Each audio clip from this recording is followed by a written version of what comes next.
Hello and welcome to the Prince interview. Today we have with us Mr. V. Srinivas. He is Secretary, Department of Administrative Reforms and Public Grievances. Sir, welcome to this interview and thanks for having us here. So we want to start this discussion with your campaign, Special Campaign 2.0. 2022 has been an exceptional year of good governance and administrative reforms, which have been very deep rooted and long lasting. And amongst these reforms that have been pursued by government, there are secretariat reforms, there are special campaigns, there are efforts for benchmarking governance and recognizing meritocracy. Further, there were efforts taken up to ensure that good governance was delivered on a whole of government approach, wherein with central government officials work with state government officials and also with district level officials. Overall, it has been a very comprehensive agenda that has been pursued, and we've had very significant results in terms of progress achieved in good governance. One of the big success stories has been the implementation of the Special Campaign 2.0, which aimed at institutionalizing Swachhata and reducing pendency in government. Under this campaign, which was taken up in the remotest office spaces across the length and breadth of India, 1.01 lakh offices were taken up for the cleanliness campaign. Almost 89 lakh square feet of space was freed, and 370 crores of revenue was earned from disposal of office scrap, which included electronic scrap as also files that were weeded. 67 lakh files were reviewed in departments and ministries, and 37 lakh files have been weeded out. So it was a very significant campaign that was conducted from 2nd October to 31st. The Honorable Prime Minister had directed the Council of Ministers and the departments of and ministries of Government of India that highest priority should be accorded to Swachhata initiatives. And one of the big needs under this was to clean up office spaces, particularly files that needed to be weeded out on a timely basis, and also electronic scrap has to be disposed of. So this was a decision of the Council of Ministers on September 7th, 2022, that there will be a sequel of the campaign that we held last year. But this campaign will also be taken up in all the remote corners across India. So we've had 24,000 post offices participating in the campaign, as also 9,300 railway stations which were taken up under the campaign. Further, we had Krishi Vigyan Kendras, a lot of central paramilitary establishments that participated in the campaign. And pharmaceuticals, all the Jan Aushadhi Kendras came forward, ITIs were part of the campaign. So overall, it was a very comprehensive, large-based campaign that stretched across the length and breadth of India. And several innovative practices came forth. For example, in Bangalore railway station, plastic bottles were used to create a plastic Rakshasa to display the evils of single-use plastic. And second, it was similarly seen that in Bokaro Steel Plant, a Kachra Udyan was prepared from used scrap.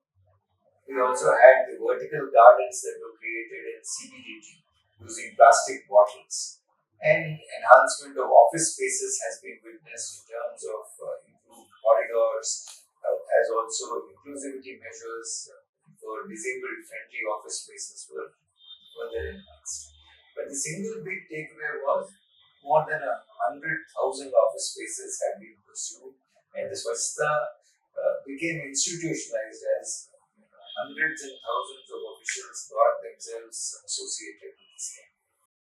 Also, this program that you have taken, this is also, I think, a very important part of India moving digital. So, since you are also moving to, I mean, this program is moving to districts, to panchayat level, to block offices.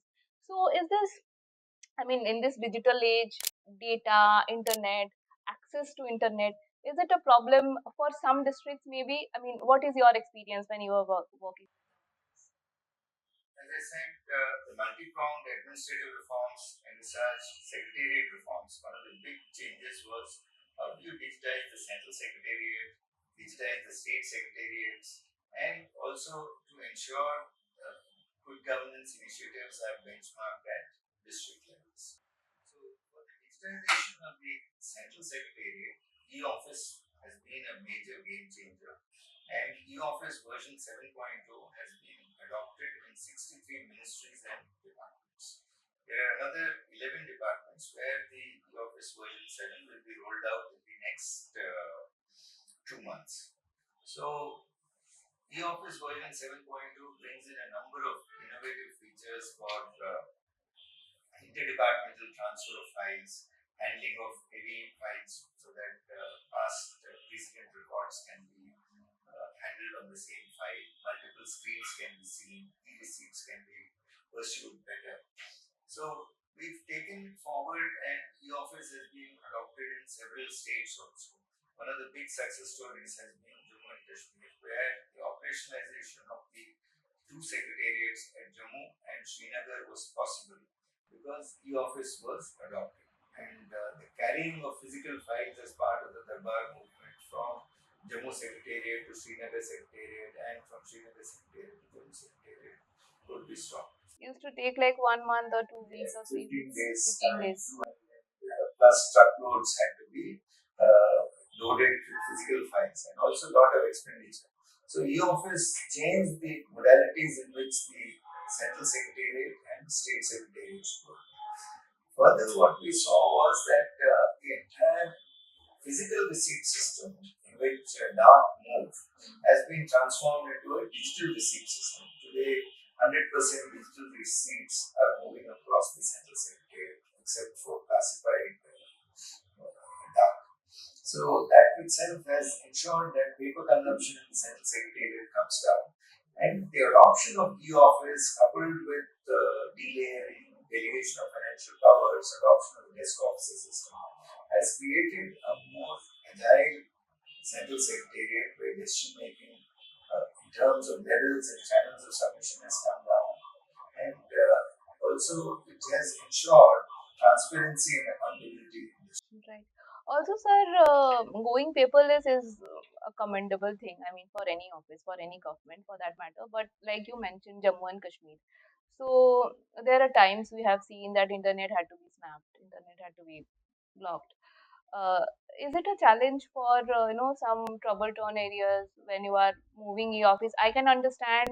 I mean, government offices will have special access to internet, but for the people as a whole.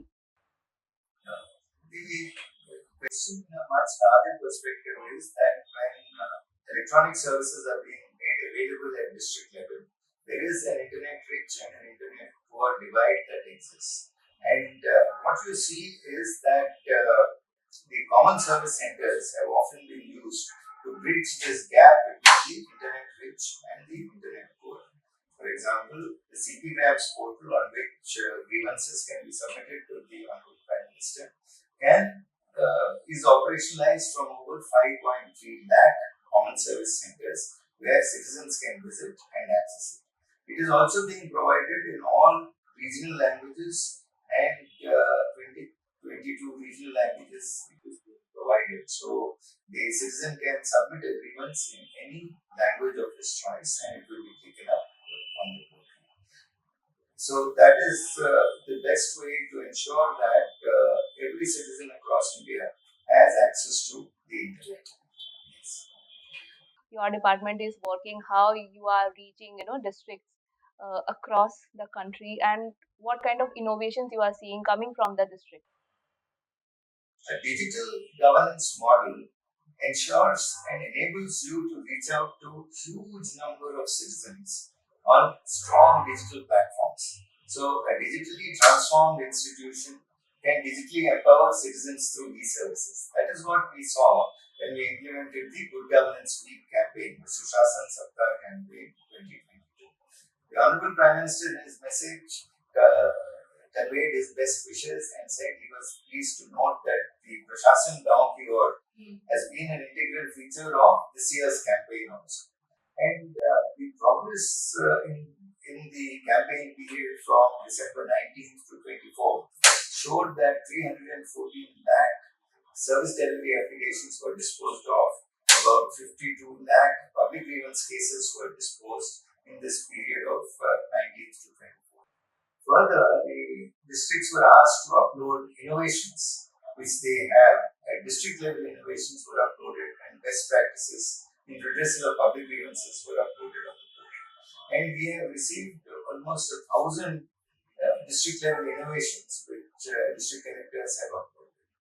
What we notice is across the country, there has been a deep commitment to ensure e-services are delivered to India's citizens, and further grievance redressal platforms function in unison so that the cumulative output of multiple grievance redressal platforms functioning in unison is quite comprehensive. That 50 lakhs could be disposed of in a 6-day period. That is a massive amount of disposal in terms of grievance redressal. Sir, if you can just talk a little more about the grievances that the ministry keeps getting. Like what kind of grievances people generally have, and for what kind of grievances people generally reach out to you. I mean, your department. The Department of Administrative Reforms and Public Grievances is the back end of four major grievance portals, wherein the grievances are addressed to the Honorable Prime Minister, the grievances are addressed to the Rashtrapati Ji, to Rashtrapati Ji, and the Cabinet Secretary. So we receive grievances in about 20 categories, and the various categories, employee related grievances also are there. In addition, service related grievances, yes, pension related grievances, department wise grievances come, and scheme related grievances, policy related grievances exist, and each one we have mapped about 80,000 grievance officers on the CP Grams portal. And this year, the CP Grams witnessed comprehensive reforms in terms of mapping of last mile officers, upgradation of the CP Grams version 7.2, as I said, CP Grams being made available in all common service centers, language translation into all scheduled languages, further feedback call centers where every citizen who finds a grievance is called and his satisfaction level is monitored. Introduction of an appellate authority. So satisfaction level is also monitored. Like you check that if he or she is satisfied with the redressal. The call center makes a call and to check whether he is satisfied with the grievance redressal. And in case he says he is not satisfied, the grievance is elevated to an appellate. So the appellate authorities are in the rank of additional secretaries to Government of India. And the grievance redressal officers, there are more than 80,000 grievance redressal officers who are mapped on the CP grant portal. And they are mapped at various levels, so level 1 to level 6 and level 7. So the grievance lands on the last mile with whoever is the officer who is to dispose the grievance. The grievance lands on the stage. This year, what we have witnessed is the CP Grams reforms have ensured that there is improvement in terms of the quality of grievance redressal. So, the number of citizens who are satisfied and have given excellent to very good feedback has gone up significantly. Also, we noticed that in terms of timelines of grievance redressal, we could bring it down to 27 days. So it used to be the grievance time used to be 60 days in 2021. It was brought down to 45 days at the start of the year. We are currently at 30 days. Now, greater digitization, mapping of grievance redressal officers gives us the option of reducing it even further. Because today we can identify on the system the officers, any officer who has more than 100 grievances with him pending per month can be easily identified. His capacity building is taken up under the Sevottam program. And the pendency levels, there is a great deal of emphasis that disposal should be quality disposal. Pendency levels should be maintained low so that real-time redressal of the citizen can be provided.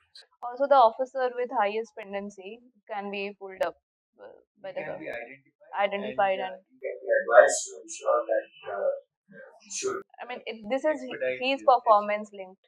yes. Yes. So greater transparency and accountability levels have been brought into the CP grants. The Honorable Prime Minister conferred the Prime Minister's Awards for Excellence in Public Administration for the years 2019, 2020, and 2021 to 47 officers. The dissemination of these award-winning initiatives has been undertaken through the National Good Governance Webinar Series. So we see a huge number of award-winning initiatives have been replicated across states and districts. The national e-governance conferences were held at Hyderabad in January and again at Katra in November. So the national e-governance conferences brought forward the need to saturate e-services. So India currently has states which are operating about 850 optional e-services and 56 mandatory e-services. But there are states which are not operating so many e-services, and be it on the optional service front or on the mandatory service front. So the objective is to ensure all states move towards that 56 mandatory services and the optional services, and digital portals move from siloized service portals to integrated portals. So that has been one large area of work that we have been doing. We could also conduct 3 regional conferences, one at Srinagar, one at Bangalore, and one at Itanagar, Arunachal Pradesh, which attracted participation of about 500 officers in each of the conferences. So it has been a year where we could recognize meritocracy, disseminate good governance practices, identify e-governance practices, as also benchmark governance through the publication of the National E-Services Delivery Assessment, and the first District Good Governance Index of Jammu Kashmir was published in January, which ranked district level governance. We had 2 major special campaigns, Special Campaign 2.0 and the Good Governance Weeks, Shasan Saptah, and comprehensive revamping of the CP Grams portal. The comprehensive revamping of the CP Grams portal has benefited millions of citizens and should perhaps create at the highest level in terms of ensuring citizen satisfaction. That should be closely followed by the good governance week and also with regard to the citizen services. So my last question. So post abrogation of Article 370, it was said that Jammu Kashmir will be brought to the fore. I mean, brought to the helm of affairs, because earlier Jammu Kashmir. I mean, of course, it was insurgency affected, and there were several other multiple factors that even if government wanted to work, so many things could not be done at that point of time. But now we are seeing very proactive efforts being taken from the government. If you can elaborate a little more on Jammu and Kashmir and how the districts are doing, I think the transformation that how I they're have getting involved. witnessed, the transformation that I have witnessed in the Union Territory of Jammu Kashmir in terms of good governance and e-governance has been quite comprehensive. I've had the opportunity to visit J&K a number of times in the period 2019 to 2022, and we used to have 15 e-services that were available. Today they have 446 e-services are being provided. That is the scale of the transformation that has been made. And these e-services include? These e-services include a huge number of services with regard to getting mandatory certificates, business ease of doing business, then also ease of living, so pension-related certificates, digital life certificates. So huge number of So it has gone e-services. now from 14 to 240. 446.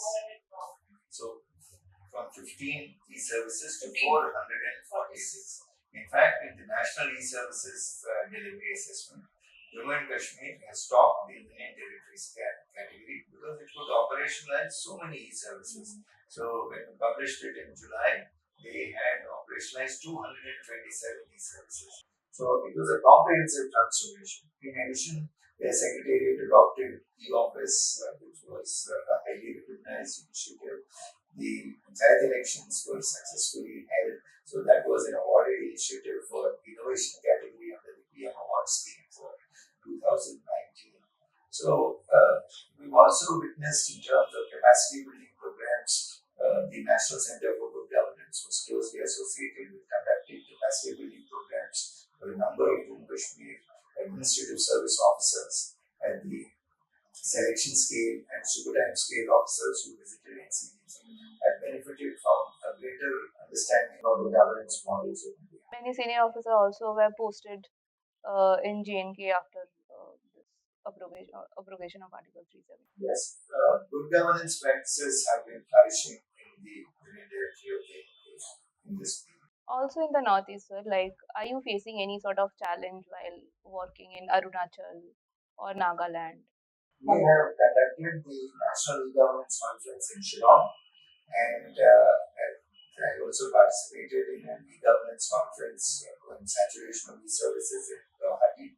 We did the regional conference on good governance practices at Itanagar, and in Manipur, 100% adoption of the office up to district level, in which BRPG was an active participant. Further, e-office promotion has been taken up in the states of Sikkim and also in Mizoram and Manipur. We have been collaborating with these states. Thank you very much, sir. Thanks for joining us and taking time out for us.